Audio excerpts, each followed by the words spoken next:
for is TC Group, where we do predictive maintenance on elevators, where we use sensors in every elevator all over the world to analyze where they are in real time at that moment and to do predictive maintenance if maybe the elevator will break down. So we can get there even before an elevator breaks down. Another thing that I do is I work for Bestseller. It's a Danish clothing company, and there we work on recommendation systems. So you know that from a lot of clothing websites that once you want to buy an item, that there's always like this next best things that you can buy, right? One of my favorite projects at the moment is right now is Hydro Aluminium, and here we do Hydro Aluminium is a company in Norway, and they make aluminium. And what we do there with machine learning is we try to reduce waste. So we use machine learning on edge to correct mistakes during the production process to reduce the waste of making aluminium. And another cool project that me and my colleagues are working on are self-driving cars from Daimler. I don't know if you heard this week, but we just launched the first cars that are on the road right now. So yeah, amazing products. But there are many more companies that face these data science projects, especially at such large scale. And today I want to talk on a Canadian company called TransLink. And it's a transportation company. I know we have TransLink in the Netherlands as well. It's a bit different, not the OV chip card, but they are also about transportation. And their mission is to make a better place to live, built on transportation excellence. But they have some problems that they are facing. Well, if you see it here, people get mad because of the wrong bus lines that they're facing.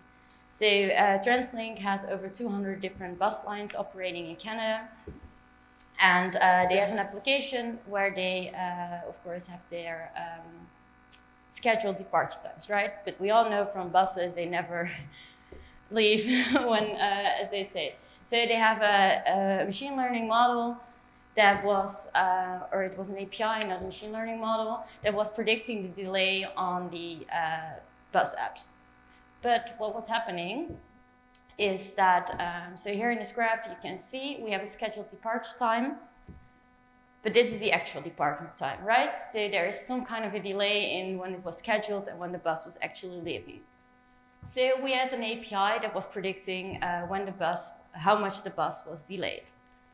But we all know the problem that when you say you need to wait for the bus for 2 minutes, but it's actually 4, right? This extra 2 minutes that you are waiting is like way longer than 2 minutes, right? And this is what we called the waiting in the dark. And that's where you get the angry Twitter messages from. So what TransLink needed was, of course, a machine learning model that was better in predicting the actual departure times. So this is what we're trying to do. With some extra problems there, because we see one point that when the bus was actually leaving earlier than predicted, and that is especially something we don't want. But we have at least a better model. And I want to talk a bit more on how we did that, how the model works, and then what we need to get these things in production. So let's look at the approach. So we have a previous stop and a bus stop, and the bus is riding somewhere in between, and we want to predict when the bus is arriving at the next stop. So first of all, we have this proportion. How far away is the bus exactly from the bus stop? We can do that with GPS location. We have real-time locations of the buses sending to the cloud. And then we can forecast how long does it take to get to the bus. But we do this also with a lot of extra data sources, because depending on weather, the schedule, is it 9 in the morning or 3 in the afternoon? That really depends on how long it's going to take for the bus. Traffic, how heavy is that? And of course, the GPS location from the bus. These are all data sources that come in like near real time. Some of us, for example, weather, not of course, but GPS and traffic are all real-time data. And here we want to predict a runtime model for how long does it take to get to the bus. That's the first part. The second part of what we need to do is how long is the bus waiting at a stop? Well, we know if we are here in the city center of Utrecht, probably a lot of people need to get in and out of bus, so probably it will stay longer at the same place, whereas if we are somewhere in the middle of nowhere, the bus might not even stop. So we also need to predict how long is the bus waiting at every bus stop that we have. This is what we call the dwell time model. So for every bus stop, we try to analyze and see how long it takes. So if we combine this together, we'll get the full model. And this is the predicted departure time. So we have the proportion of how long it takes to the bus stop, the runtime model, and the dwell time model. So this is quite pretty easy. But we have, of course, a lot of stops and a lot of bus routes. So what happens, for every stop that we have an in-between runtime model. And for every bus stop that we have a dwell time model. And this is resulting in 16,000 machine learning models. How do we operate that? How do we manage that? Let's first start by the traditional data science challenge. There are three important questions that we need to ask when we are making machine learning models. Which features are we going to use? Which algorithms are we going to use? Which parameters we are going to take?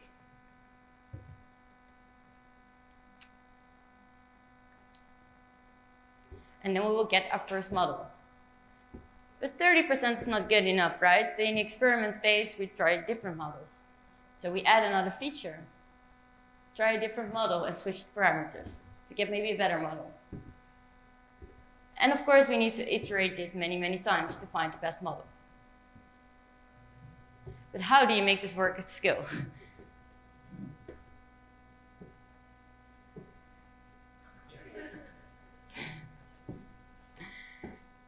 So many data science teams face similar challenges that traditional software development teams saw before.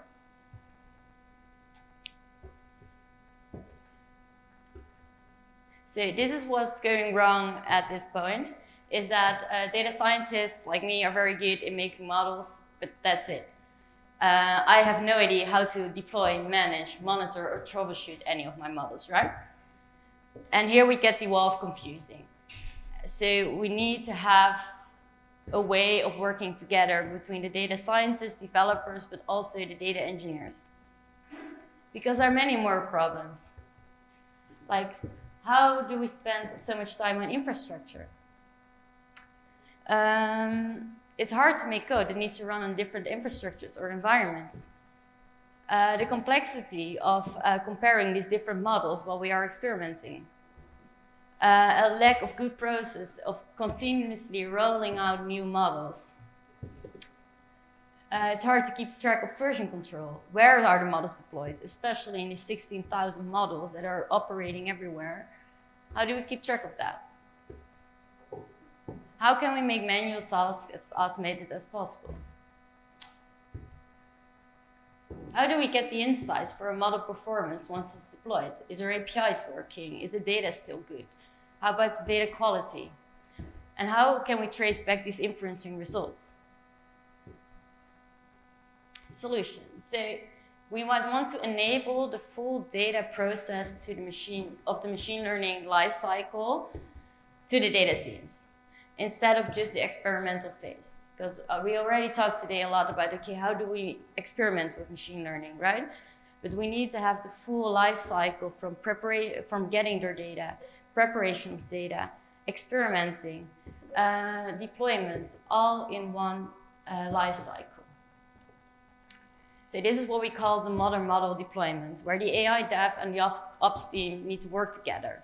And it's an orchestration progress from preparing, experimenting, deployment, but also a feedback loop. Once your model is deployed, how do we get it again up and running? So this is where DevOps comes in. And I think most of us are developers, so we're all very familiar with DevOps. But DevOps is, of course, a union of people, processing, and products to really get this continuous delivery lifecycle going. So from building and testing to development, deployment, operating, planning, tracking, everything that we need to incorporate that as well while we are working with machine learning experiments. So what about this DevOps and machine learning solutions? So from traditional DevOps, we talk about dev and operations, right? But with this machine learning coming in within the development state, we don't have only data, but we also have a lot of uncertainty, right? So we have uncertainty of our models. Which models are we going to use? Which data are we going to use? It's not that set. So there's a lot of experimenting phase right there. And we want to incorporate that in our DevOps loop.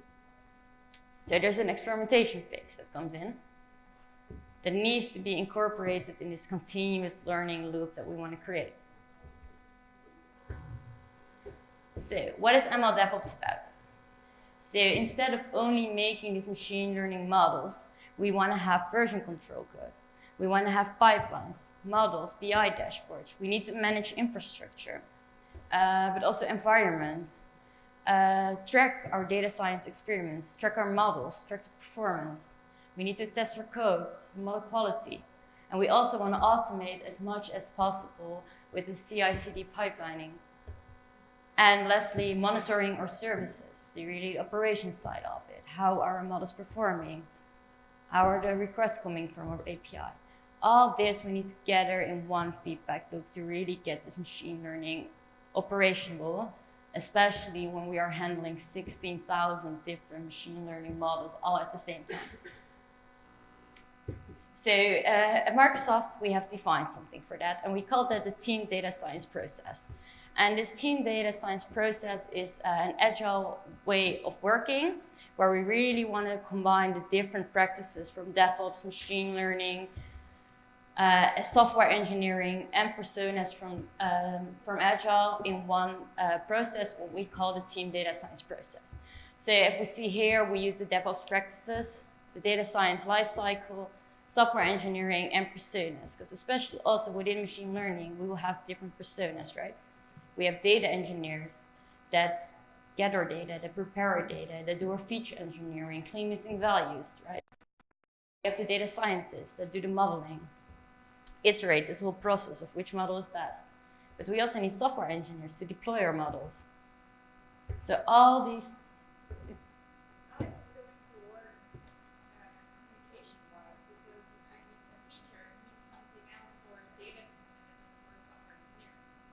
Yes, exactly. So this is why we all need to work together in one project, right?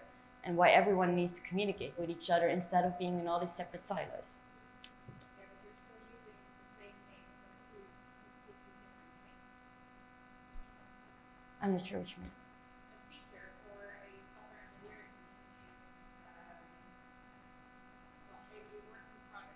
Yeah. And in data, it's mostly a table or A column, yeah. So you're using the same name for two completely different things in a tool like this. So how can you really get it straight when which feature? Yeah, you need to specify that. I mean, one of the things of like agile way of working is that you need to plan and track and specify everything from your project beforehand, right? So you can, I mean, you're working on the same team, right? So you can just make, yeah, you can agree, right? So it's just naming, right? I mean, you can name it whatever you want.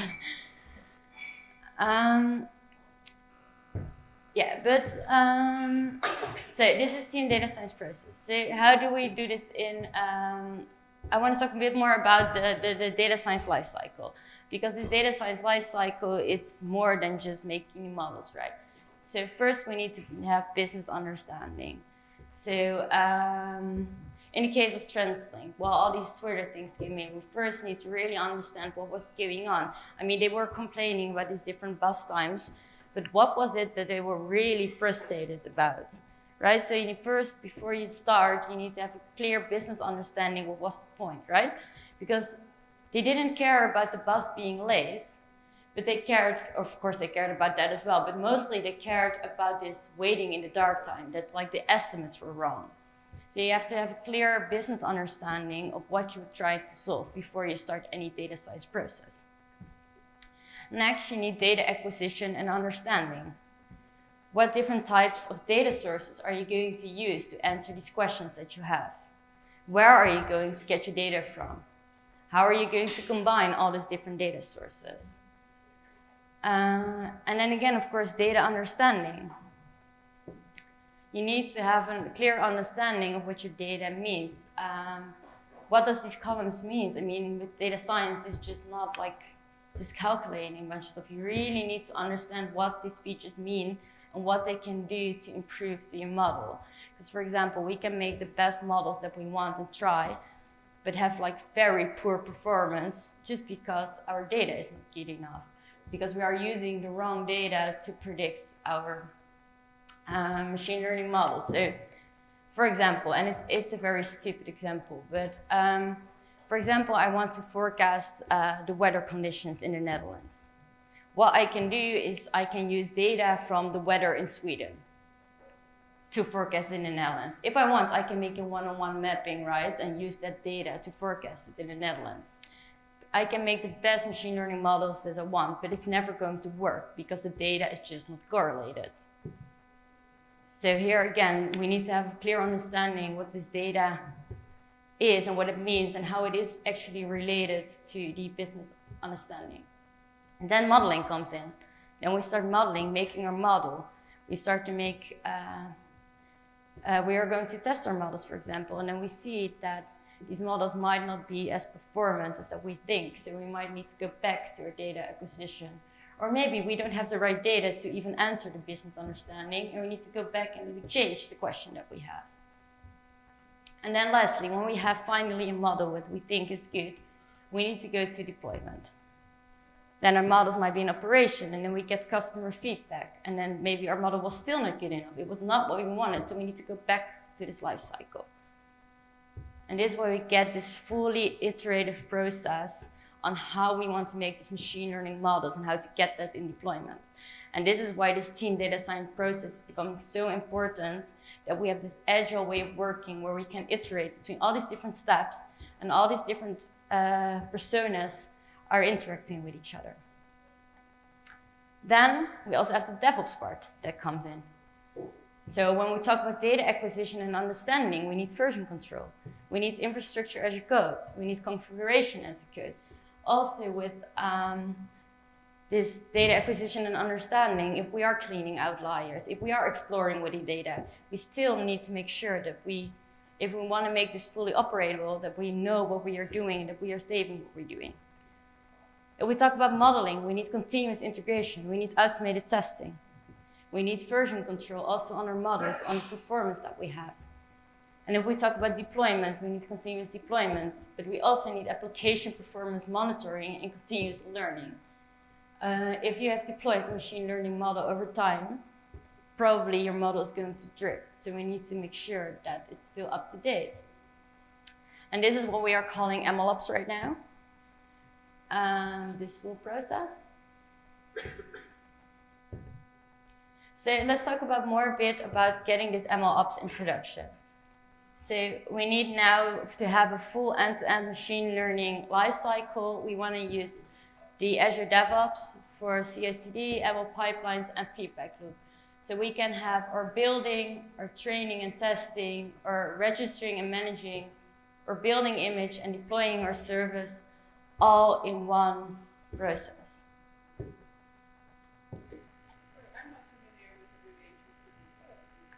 Continuous integration, continuous deployment.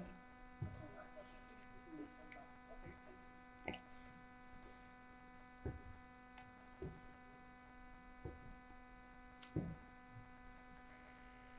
So how does this work in a bit more detail? So Henk already explained a lot about the Azure Machine Learning Service. So we can use this service to really build and bring our models to life.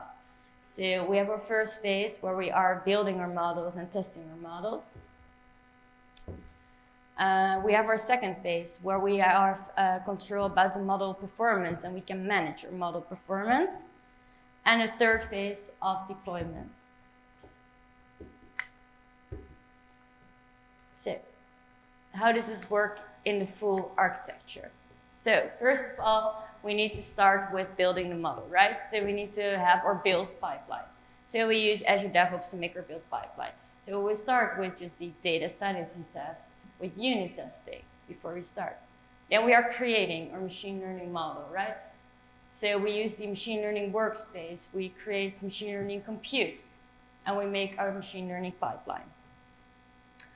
Then next, if everything is set up and we have our build pipeline, then we want to create our model. So we go to the next step, all the way on the right, where we can train our model, where we can evaluate our model, we can register our model and package our model. Then we have everything into a container, as Henk already explained. And then we can go to operational models. So there is where we have our container registry trigger, where we can deploy our model automatically and then test the web service. And if everything is working, we will go into our production environment. And after that, it doesn't stop. So when it is in production, we use application insights for monitoring. How are the requests of our monitoring in? So we can create a feedback loop to our data. But also we can check the data quality that is coming in. So we can have a sanity check there that goes back again to the data. And every time something happens, we can have specific triggers to trigger specific pipelines. So for example, if we see in these 16,000 models that some of the models are drifting, we can set up pipelining for retraining the model. And when the model is retrained, we can test the model. And then because we have saved everything on the version control in our model registry, we can see of our new model that we've created, if it is actually better than the original model. If it is better, we can trigger a pipeline that will go to the deployment phase. And if it is not, we just leave the model as is, right? And so in this life cycle and with this monitoring, we can trigger all these different pipelines to make our models fully in operation. So here again, I want to say a bit more about the performance monitoring, because there are multiple things that we can monitor, right? So we can have the service monitoring, where we really are monitoring the APIs, where we talk about request rates and response times and failure rates. But we also need to model our monitoring our models. So here we talk about data quality and drifting away from our model. But what we can also do is to use the data that we are collecting through the API and use that raw input and the predictions that we make to learn more and to incorporate that in the process again.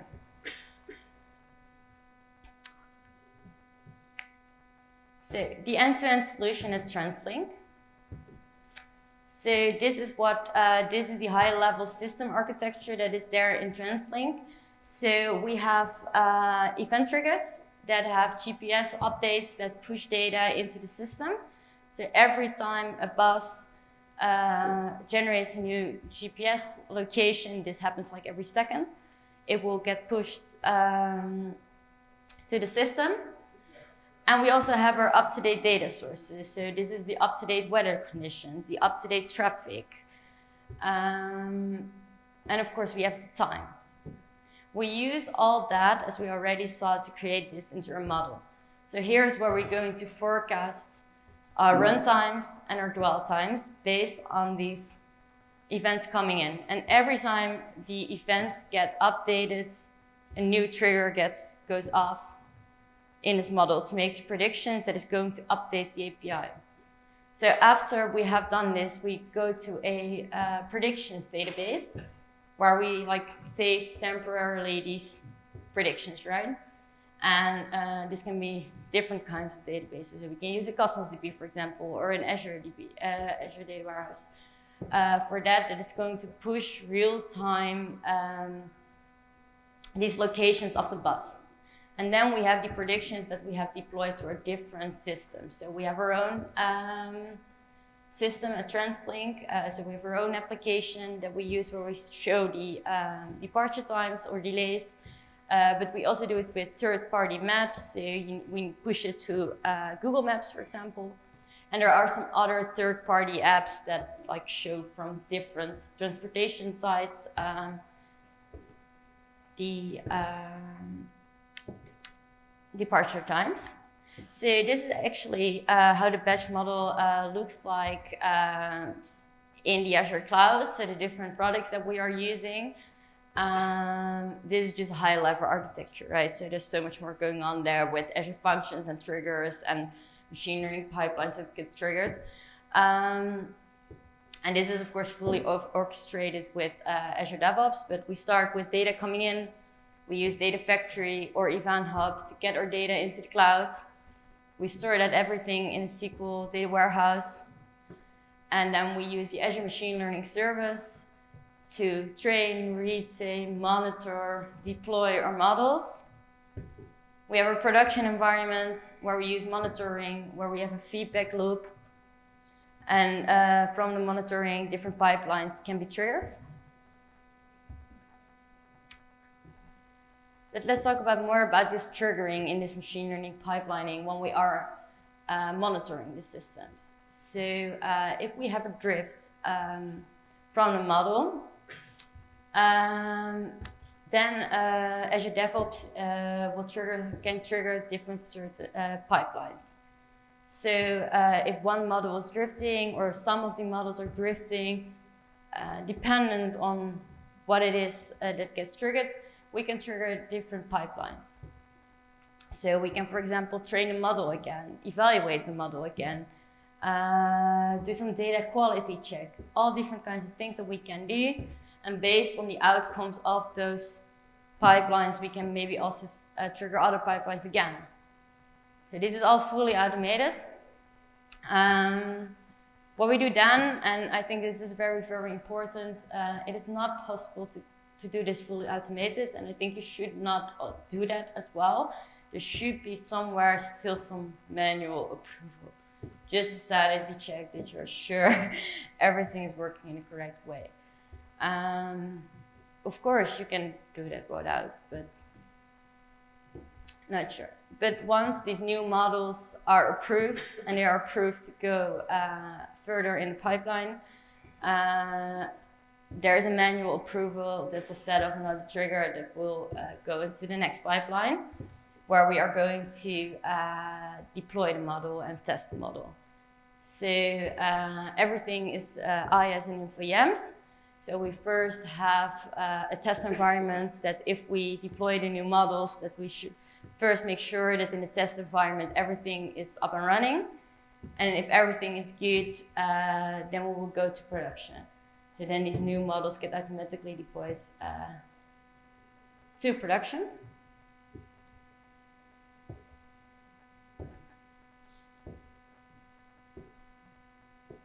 Yeah, so that's basically everything that's happened at TransLink. Just one second. So the story that I really wanted to talk about today is like the importance of the customer experience and why we try to make these machine learning models and really have some business understanding and a good added value of your machine learning models. Secondly, this micro model service approach and a machine learning solution where we use like so many different machine learning models all at the same time in operation. And of course, the importance about the end-to-end process that we have. So really the MLOps, the team data science lifecycle to get this full end-to-end solution fully authorized. Yeah, so that's basically it. Questions?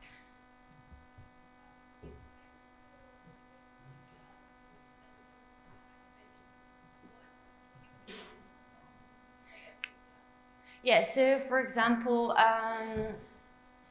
so over time when new data comes in, right? At some point it could happen that the new data that is coming in is like maybe different from the old data that you have. So there might be a shift in seasonality or a different pattern, or you get different customers. Like there's a lot of things that can change, right? Or you have a marketing campaign and different customers come to your store, like all different things can happen. So your new data is not the same as your old data. So what will happen if your new data comes in, you might get like really wrong predictions because your full data set is not reflected on your old model.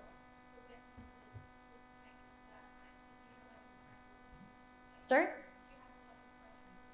Yeah, so you can have certain thresholds, certain scoring scripts, things that you can run just to check your model because they're thousands of different ways on how you can check your model performance.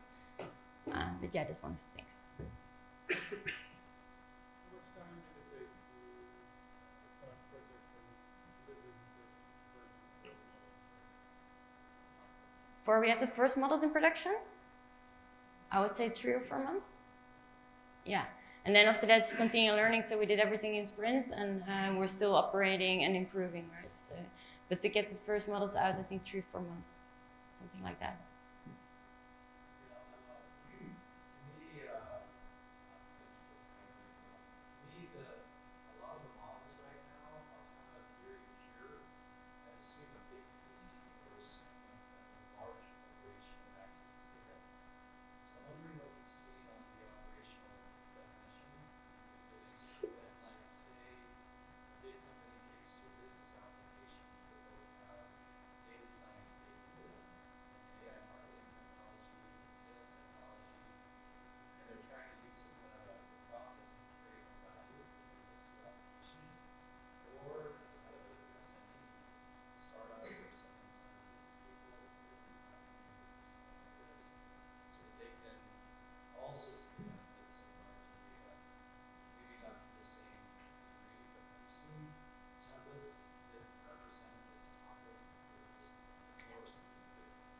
So to be honest, mostly I work only with like very large companies, especially Microsoft services. Like the support contracts are very big, so I work mainly with big enterprise customers.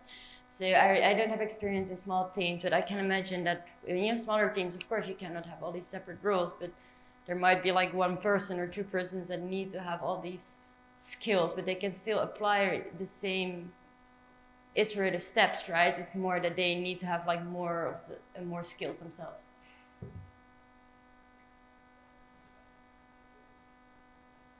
Any other questions? Yeah.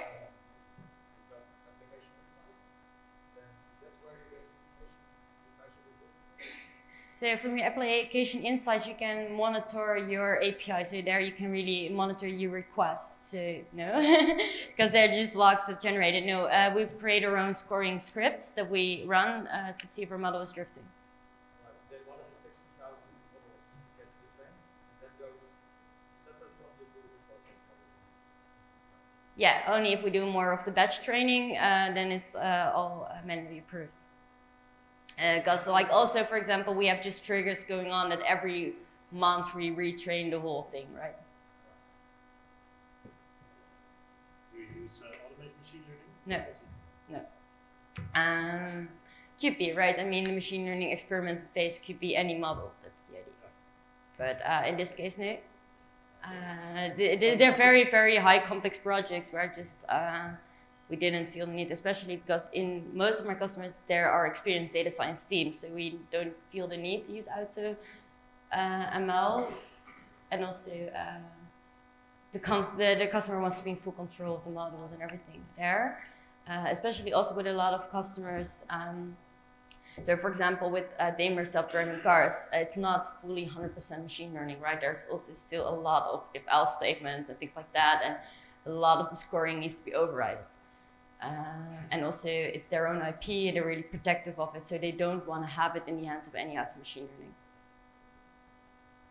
So, would you recommend auto machine learning? So,